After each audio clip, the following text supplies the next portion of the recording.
A maneira como você encara o pecado revela se você está no caminho da salvação ou não. Neste vídeo, nós vamos falar de dois tipos de pessoa, o decaído e o redimido. Quem é você?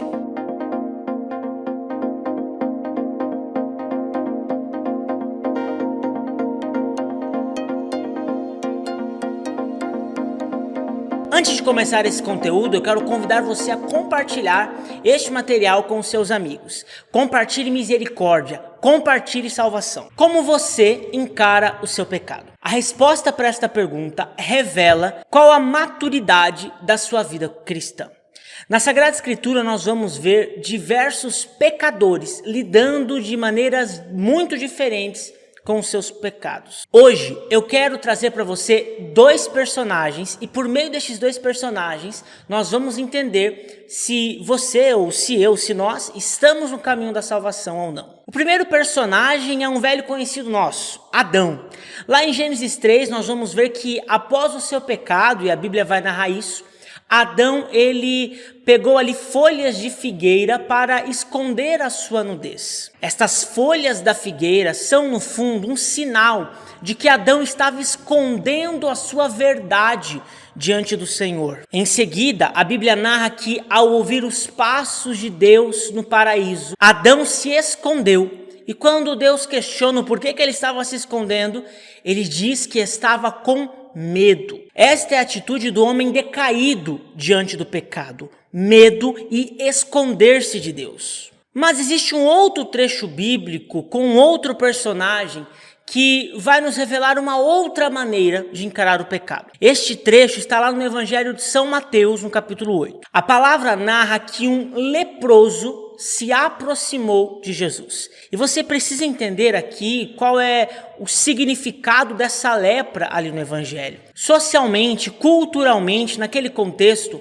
a lepra era sinônimo do pecado. Uma pessoa leprosa era uma pessoa que estava debaixo do pecado, era uma pessoa amaldiçoada por causa do seu pecado, era uma pessoa impura. Portanto, quando o Evangelho de São Mateus narra que aquele homem, diante daquela multidão, se aproxima de Cristo, nós estamos falando de uma quebra de paradigma muito grande, porque era um homem que era excluído da sociedade, um homem que tinha todas as razões para se envergonhar, para se esconder como Adão fez. Aquele homem não poderia se aproximar de Jesus. O seu pecado público, que era ali revelado por meio da sua doença, ao menos na visão daquela cultura, o impedia de vencer aquela multidão e de se aproximar de Cristo. Aquele homem tinha todas as razões para se comportar como Adão, para também se envergonhar, para também se esconder, mas ele não fez isso.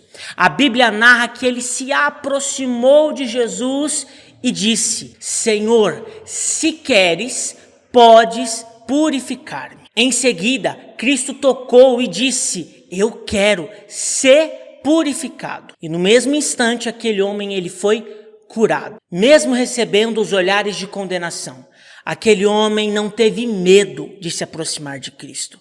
Aquele homem teve a coragem de mostrar a sua doença para Cristo, de mostrar a impureza que ele trazia em seu corpo. Esta é a atitude do homem redimido. Mostrar a ferida para Cristo, mostrar o pecado para Cristo e permitir que Ele nos cure. O homem caído esconde o seu pecado.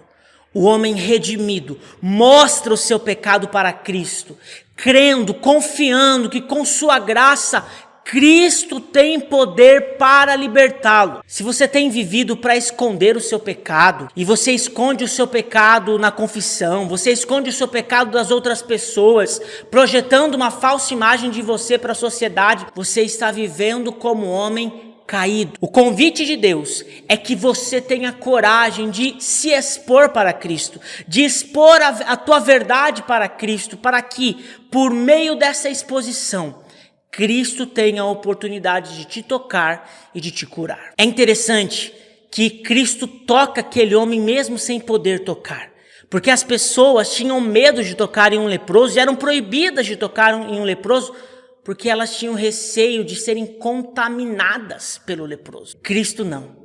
Cristo não tem medo de tocar no leproso, assim como Cristo não tem medo de tocar num pecador, porque ele é santo. E quando ele toca o pecador, ele não se contamina com o pecado do pecador. Pelo contrário, é o pecador que é contagiado com a santidade de Cristo. Deixe Cristo te tocar.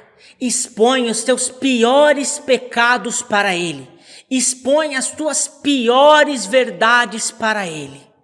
Porque é muito melhor um redimido, todo lascado por dentro, mas que revela a sua verdade para Cristo, do que um decaído que pinta uma imagem muito bonita por fora, mas o interior é como um túmulo. Não tenha medo de mostrar-se para Cristo, porque não há pecado tão grande que a misericórdia de Deus não possa perdoar. Até o pior dos pecadores tem esperança em Cristo Jesus. E eu convido você a compartilhar esse vídeo, a compartilhar isso que nós estamos falando aqui com você, porque você precisa ser instrumento de misericórdia e não de condenação. O material deste conteúdo estará lá no nosso Telegram em um PDF, para que você possa ler, para que você possa meditar. Entre lá no Telegram e leia, tenha acesso a esse conteúdo na íntegra.